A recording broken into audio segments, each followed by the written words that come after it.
Hey, everybody, we want to welcome you to Heart with Dan and Angela. Hi, everyone. And today we wanted to talk about what I think is a very, very important subject.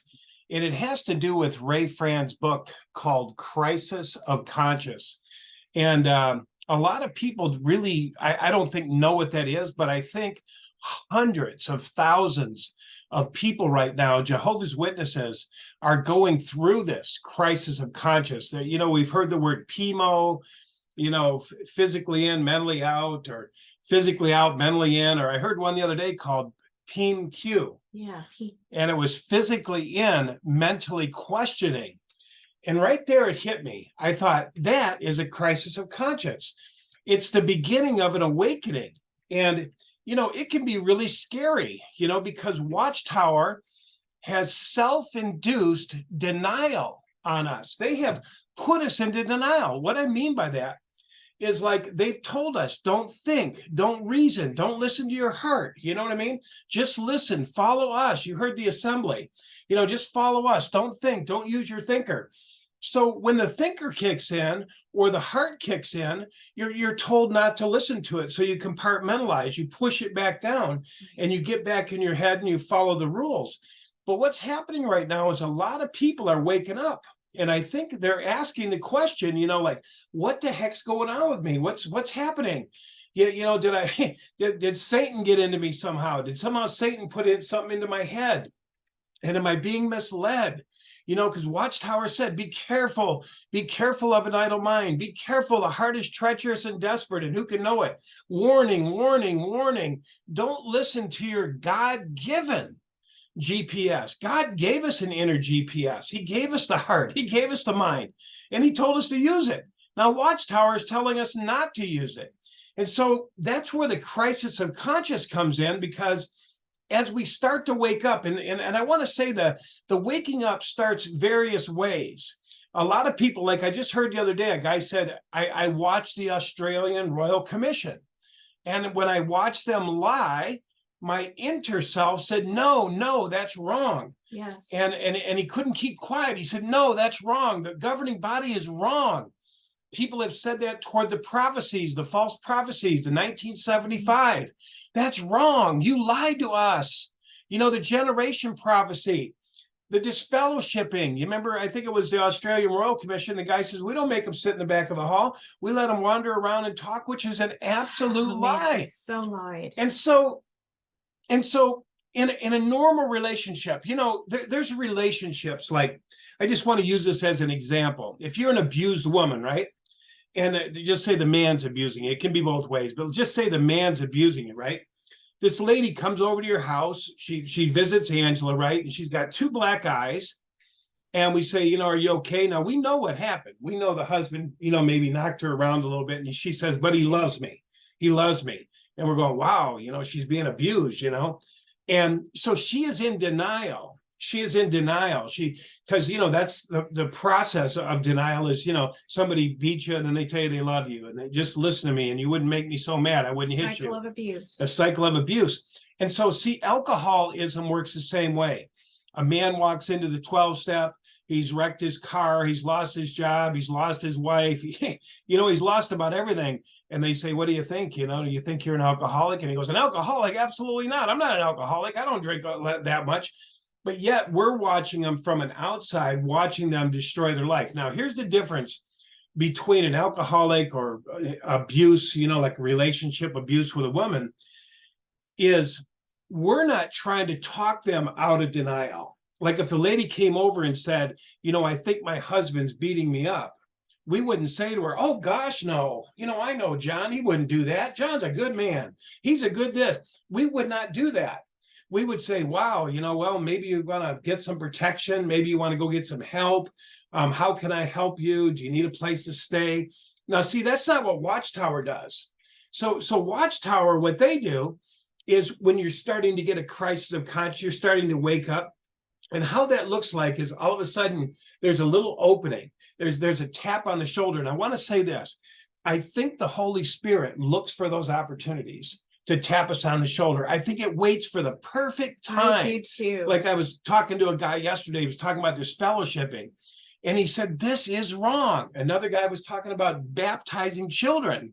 He said, this is child abuse. This is wrong. Yes. And something in him opened up. I imagine he goes, oh my God, what am I doing? And he's freaking it out loud now. And in he's front of the speaking other it out loud, and he elders. can't stop. It's just coming up. It's coming up.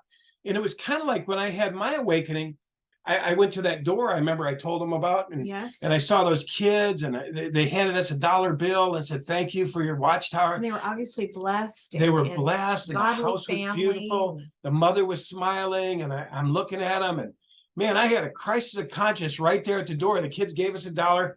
We dug in our book bag to give them our real positive magazines about the world's ending tomorrow and everything's going to be over, right? And they didn't want them. They said, just hand them to somebody else who needs them, and thank you, and God bless you, and have a great day. That caused a crisis of conscience in me. And I thought, Lord God, Jehovah, how could you destroy these people? What is this? What do you mean? Who are all these people out here with all these beautiful homes in this gated community? And what is all of this? And anyway, that was a crisis of conscience. And I even got in the car, and I literally threw the literature, the Watchtower and Awake. I threw it on the floor, and I said, this is not truth. This is not, see, something was awakening in me. And God, And you said, this is not good news too. Yeah. This is not good news. Yeah. You're just being honest. I said, this isn't good news. This is bad news for people who are doing well in life and got nice cars and kids and, doing what they want to do in life, and life is good, and they're going out to eat tonight, and, all those sort of things, And I thought, this is not good news. And all of a sudden, that opening, that vision that I had, that sight that I had for one moment went, and I went, oh my God, what did I do? And I went down on the floor, and I picked up the magazines and put them back in my bag. And my wife's looking at me, like, Dan, my ex-wife, she's like, Dan, what just happened? And I said, I don't know. You know what I mean? Just something came over me. Something came over me. And that was my first glimpse of seeing just a little bit. This is not true. Yeah, and then the generation prophecy. Wrong, at least something's wrong. Yeah, and I continued to see things in there. I saw elders, trying to look down sisters' tops, crawling up real close and doing all these things. Brothers would tell me that. Watch that brother over there. He's a presiding overseer. He's going to look down, so-and-so's top. I'm like, oh God, no, I can't believe that. And sure enough. How about the elder that went with you to the Topless Bar? Yeah, he said, where's the Topless Bars here in the state? We did a job in Chicago, and he was trying to tell me to go to the dancing places, where they dance topless. And I'm like, I had a freak out moment. I was like thinking, I just saw this guy in the assembly, and he's like, oh, the more drug they are, the more better dance you'll get. And I'm like, my God, like, what the hell is he talking about? And so you have these moments of awakening. But the society tells you, don't pay attention. Do not listen to your mind. It's going to deceive you.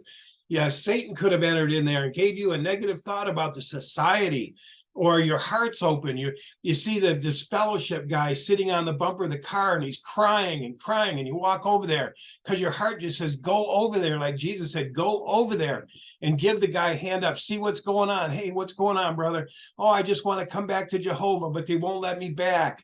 And you're like, why? And then some elder comes over and, does this or grabs you by the shoulder real hard. And you're like, oh, what? You see, again, snaps you back in, closes off the heart connection, closes off the mind connection, and basically says, remember the law. He's out. He chose to be out. And we must obey Jehovah as opposed to your own self, your own being, your own thinking, really it's society they're telling us to do this with.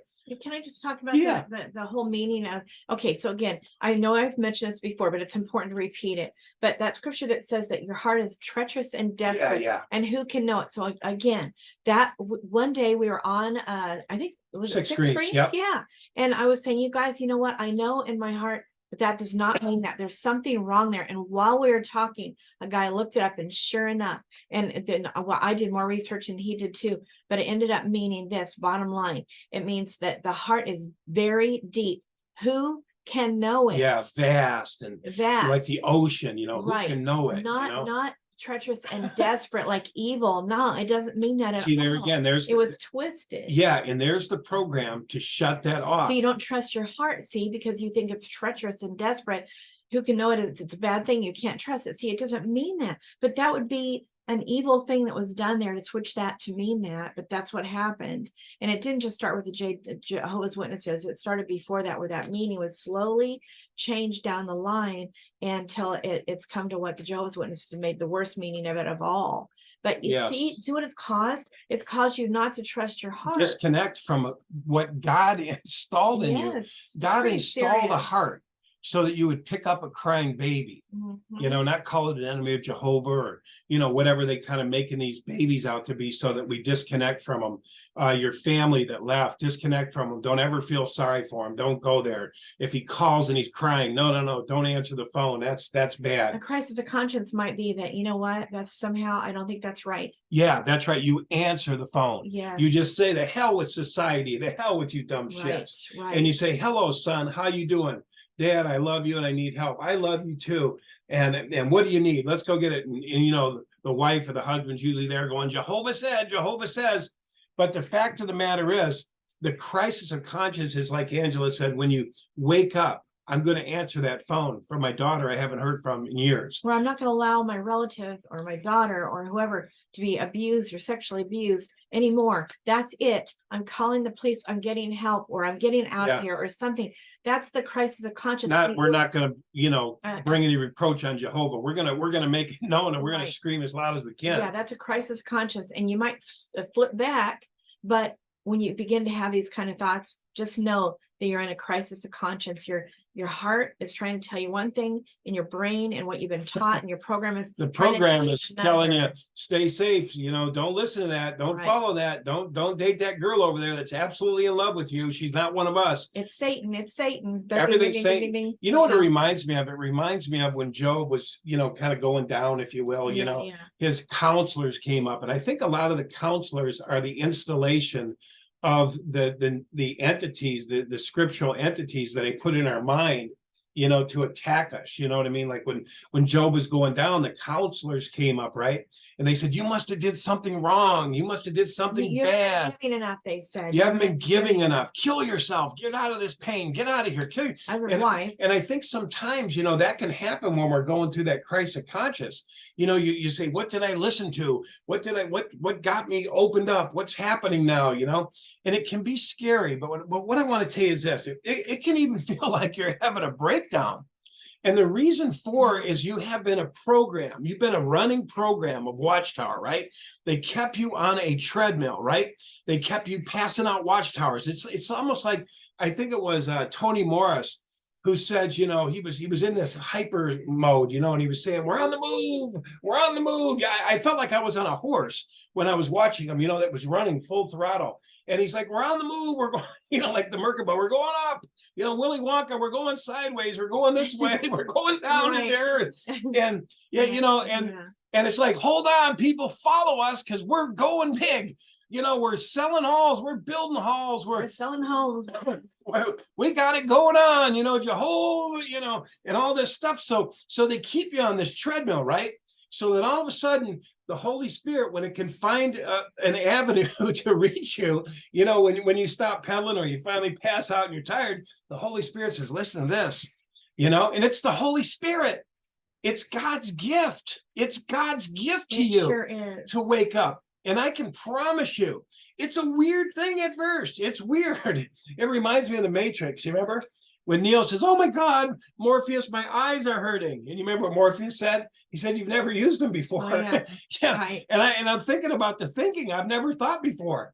Watchtower has done all my thinking, all my processing, tell me how I should take a dump today, Watchtower. And then when I'm done having a dump, tell me how I can have sex with my wife. And then when I'm done, tell me how much food to eat and tell me what time I should get up in the morning. I mean, it's crazy. It is. And, you know, Dan and I were watching a really crazy show last night called, let's see, what is it? Smiling, shiny face. Oh yeah. Happy shiny faces. Is that what it's called? Happy shining faces. Yeah, something like that. Yeah. Anyway, it's a whole series of terrible cult stuff going on. Watchtower all over. It is.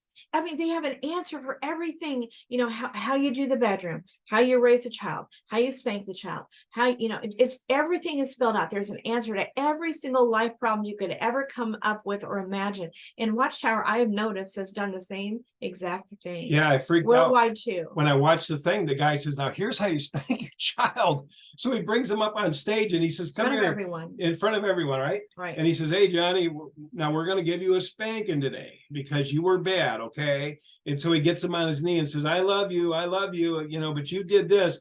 Okay, he takes him back up. He says, how do you feel? And I said, no, give me a hug. He said, no, give me a hug.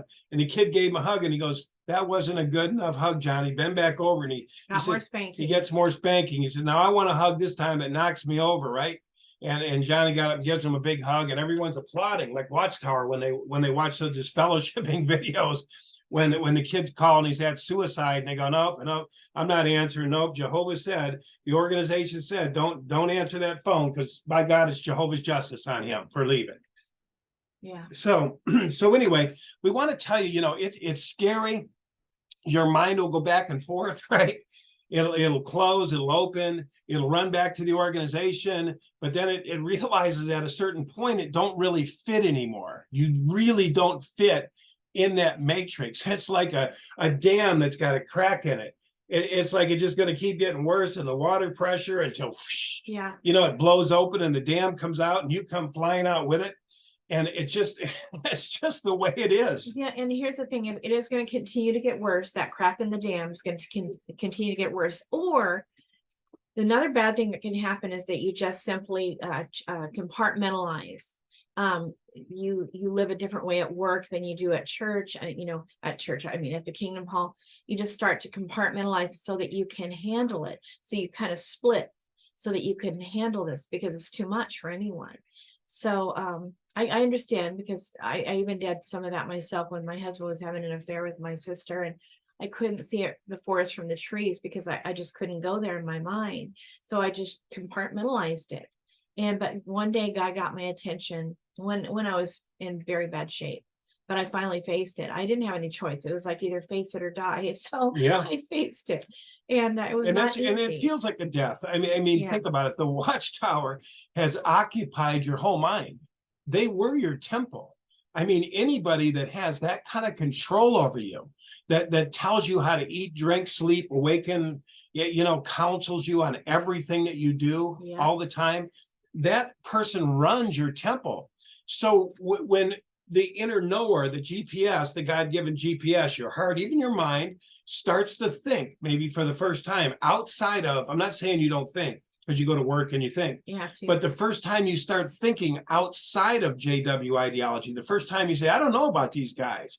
What do you mean babies are an enemy of Jehovah? What do you mean you hope they're all dead? Yeah. You know, one of my brothers is out there, you know, you start to say, what's wrong with these guys? Are they nuts? Did he really say that? And you play it again?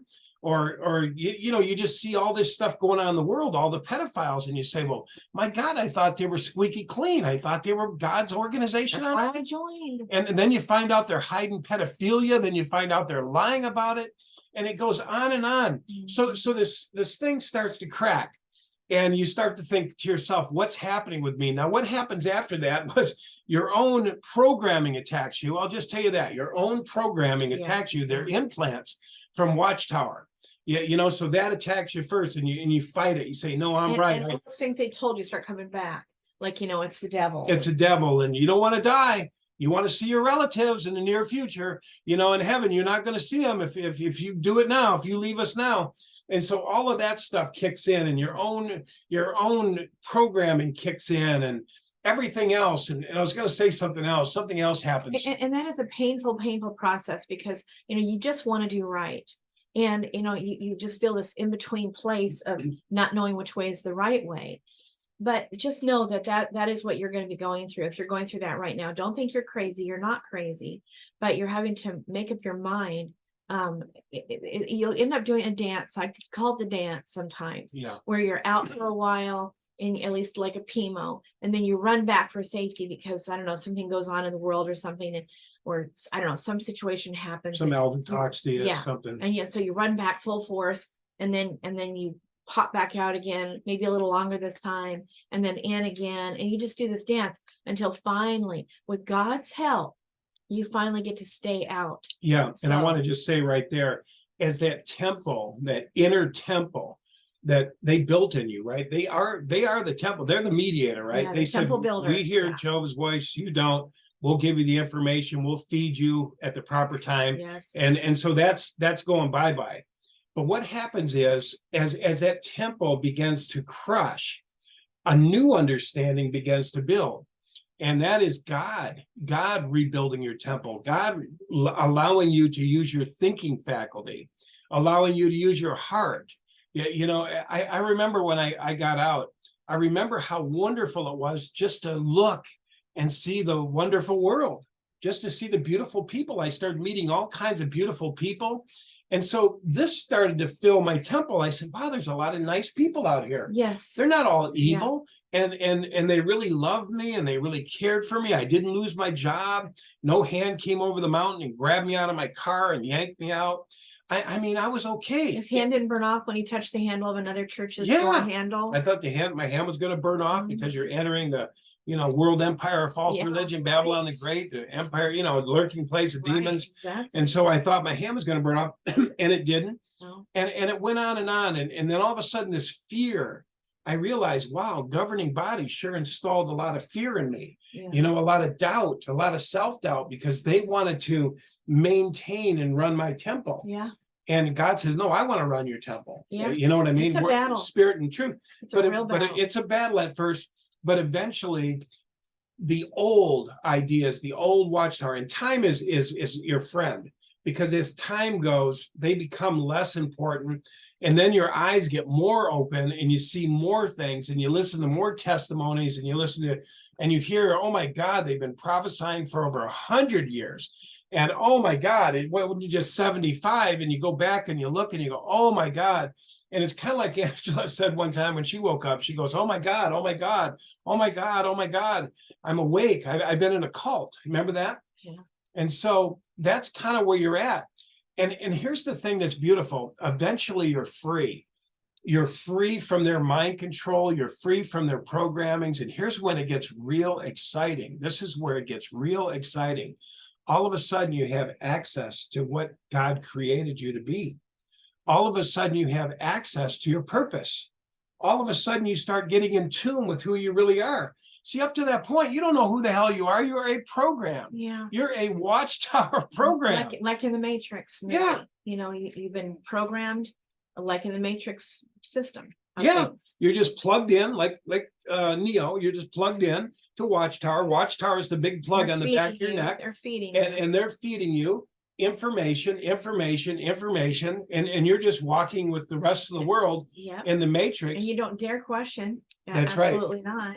That's right. So see, now you're beginning to, you got unplugged and you're blind, like in the movie, Neo was blind. And it's like, oh, you're just not used to seeing, so you're seeing for the first time. We want to encourage you to try not to be afraid of the world, because we found, both of us, now I was Worldwide Church of God, which is Jehovah's Witness, Jewish combined. And, obviously Dan's Jehovah, you guys are Jehovah's Witness, but it's the same. And so just know that, that the world out there is not what they told us. And everything's not exactly right what they told us either. But what happened with me was, when I finally was convinced that there had been one lie that this pastor showed me, he finally convinced me. Once he did that, and I realized, something, he's right. I have tried to search it out and I can't, he's right. I've been lied to. And so my thought was, if I was lied to on this point, God only knows what other lies. And so it caused me to be willing to open up my mind to the things he was saying and that he'd been reading straight out of the Bible. And it made me begin to at least open up to another possibility of a way of seeing things. And that's how my dominoes began to fall.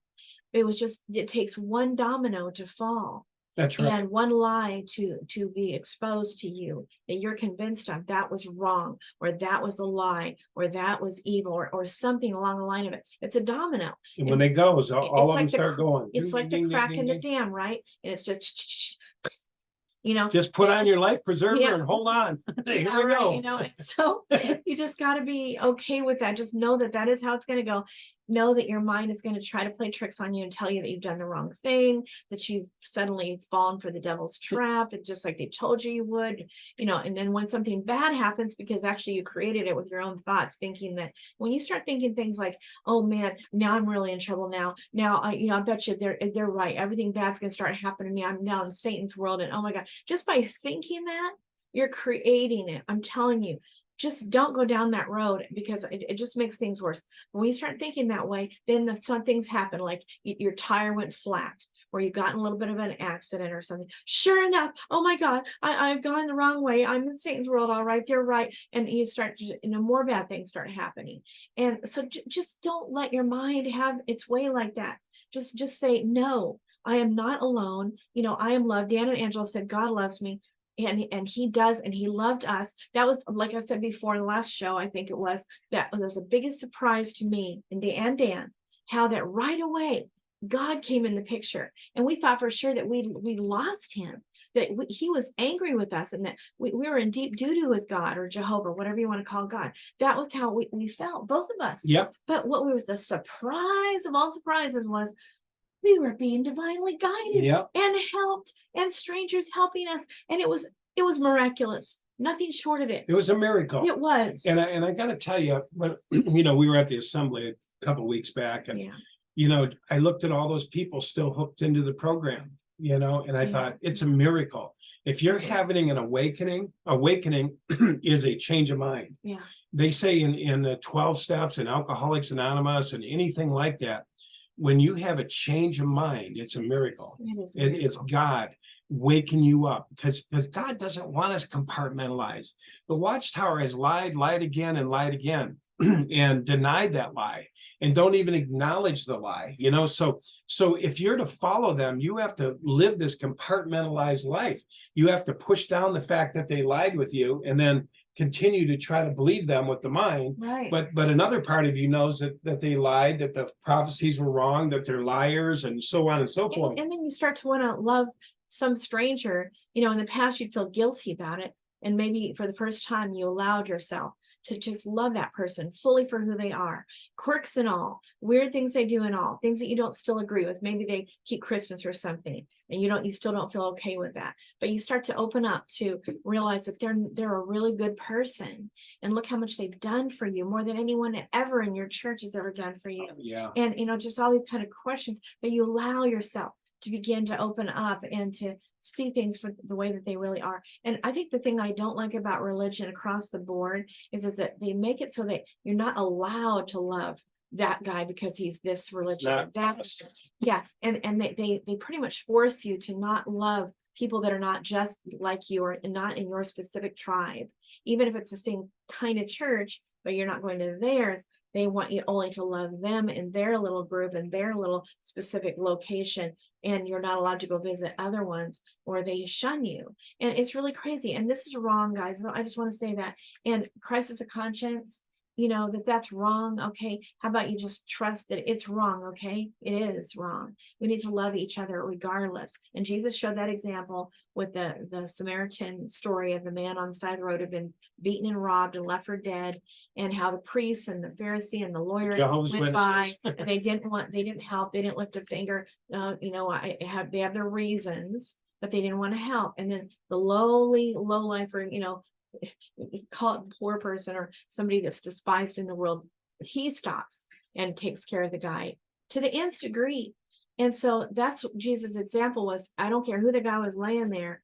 I don't care if he's a poor guy or a street person, or, you know, a black, whatever you don't, you know, you're uncomfortable with.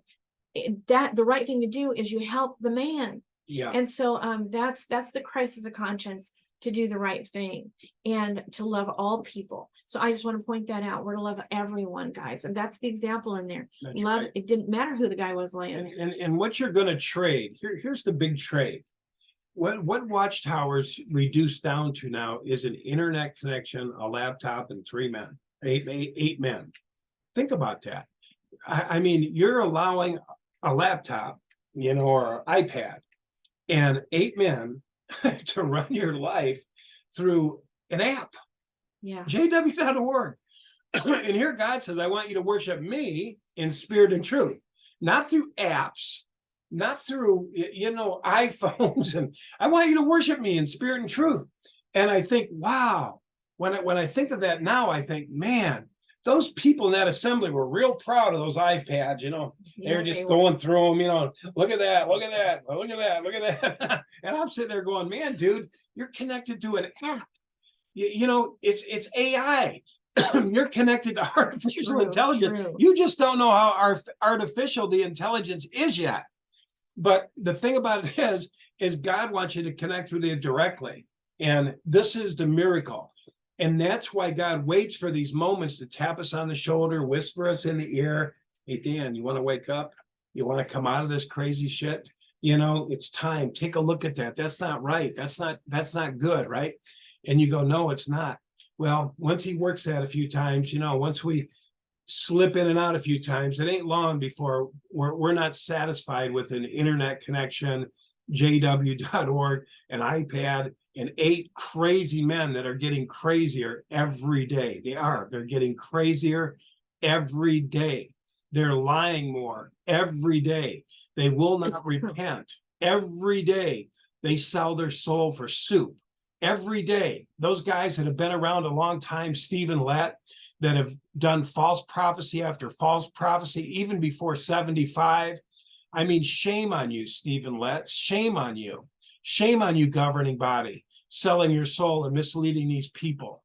And this is what you're going to wake up to. And it's beautiful. You're going to wake up to this connection. You're going to find out the gifts that you have. I found out, me and Angela, we're artists, we're authors. We love doing all sorts of things. We travel.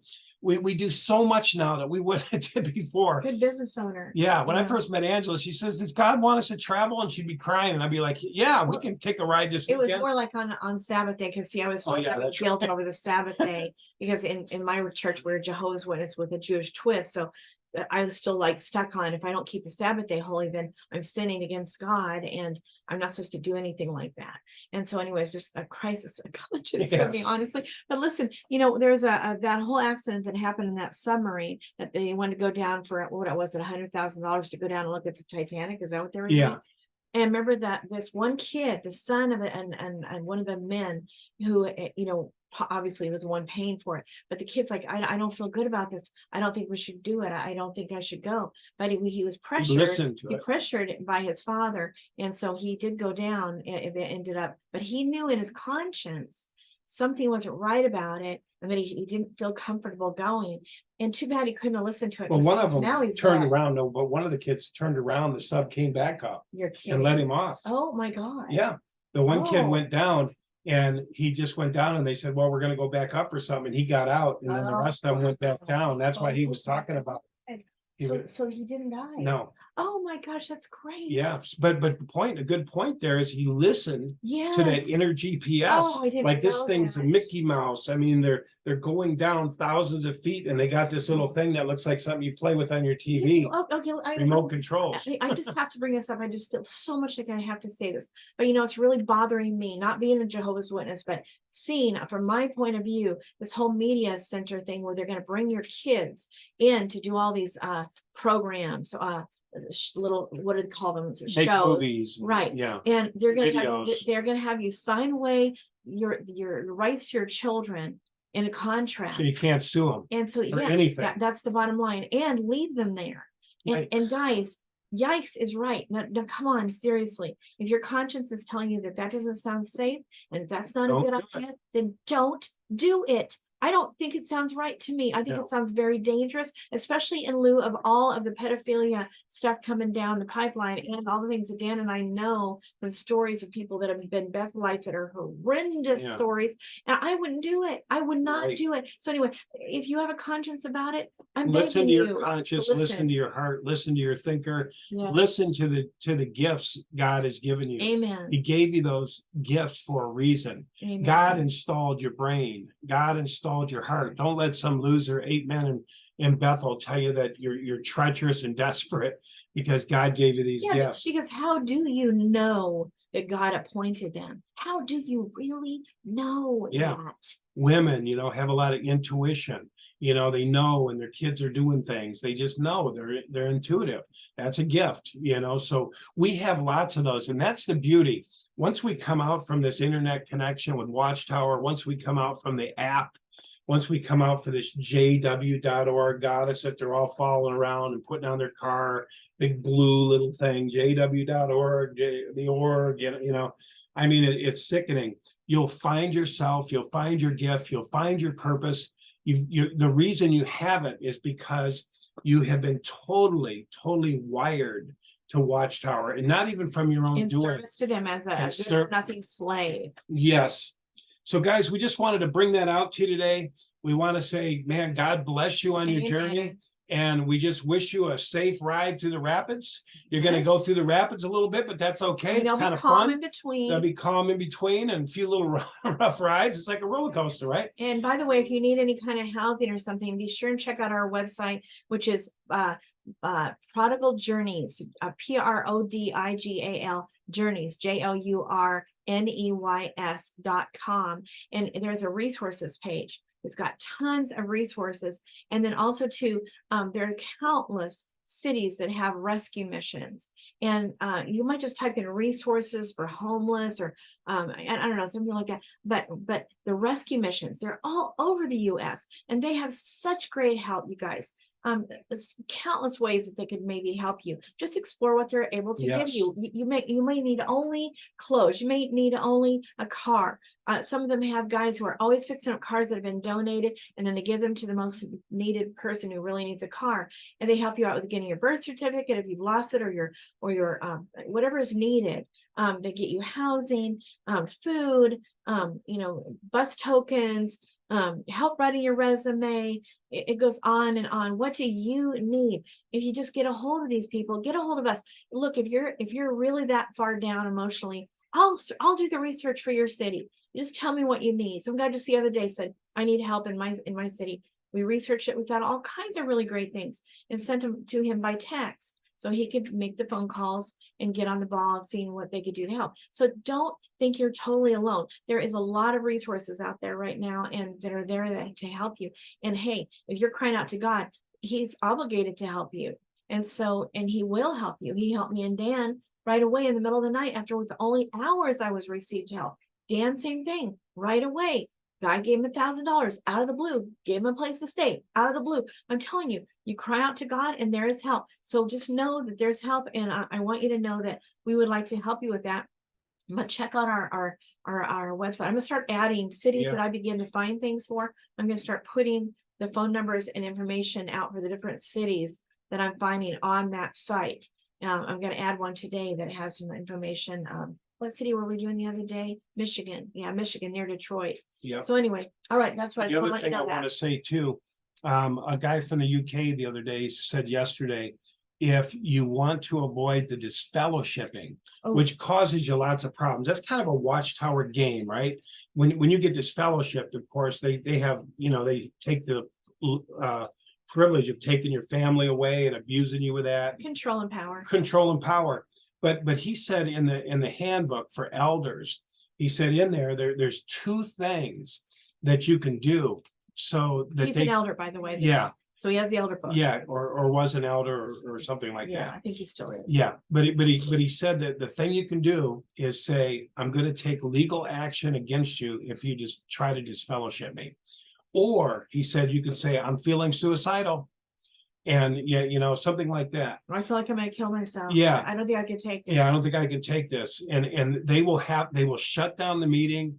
They will tell you to leave, and they will not disfellowship you, because, you know, some people need their family. Some people aren't ready to just go out there and not be supported. You know? I think their lawyers told them that those are the two things. If you hear people say either of those two things, that you're obligated to stop immediately, do not proceed, and do not disfellowship the person. That's right. And so, you know, so don't go on that road if you don't have to. Don't play that stupid game with Watchtower with the family against you. Just use the lines. Yeah, you know, and your family may shun you. We're not saying that. Yeah, but that's okay. At least you will not be disfellowshipped. You will not be disfellowshipped, and so people are free to come up. You won't feel totally isolated and abandoned. You know, I'd have probably did that. You know, I went the hardcore route. I wrote a letter, but I had a job. I had, you know, resources and people, and I was already kind of breaking away. And so, anyway, guys, that's it. We hope you enjoyed it. And if this has helped you, this talk on crisis of conscience, please pass it on, post it anywhere you want, cut pieces out of it, do whatever you want with it. Once we put it on YouTube, it's free. You can do what you want with it. So repost it and let people know that this is what's happening, because I think right now this is going on. I think there's a mass exodus. I really do. I think there's hundreds of thousands of people that are questioning, curious, what the hell's going on? Right. They're shutting down kingdom halls, they're pushing the jab, all that stuff. Conventions are not very well attended. We're seeing countless chairs that are not filled. Let's help them realize what's going on with them. Yeah, and guys, real quick, just in case this might be a comfort to you, I think it's $1.99 on Amazon. You could get this book.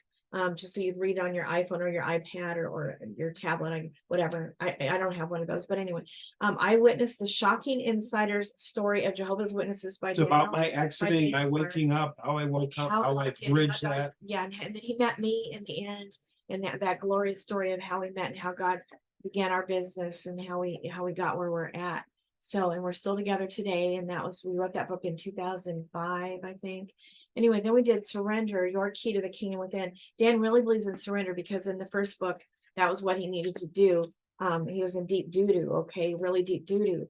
And he cried out to God and surrendered. And so it's a really great story. And then also, too, in case this might help you, The Secret Brainwashing Techniques of Jehovah's Witnesses, 5 Steps to Escaping the Web of JW Indoctrination by. You see the people all caught in the web.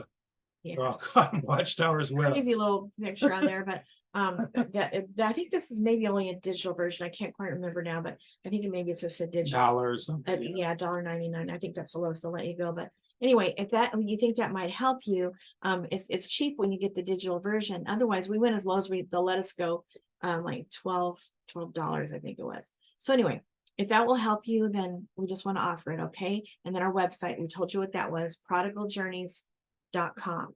Okay, prodigaljourneys.com. Okay. All right, guys. We love you. All right. Thank you so much. All right. We love you guys. All right. Thank you for all your comments too. Always commenting and being so nice to us. We really appreciate it. It means a lot.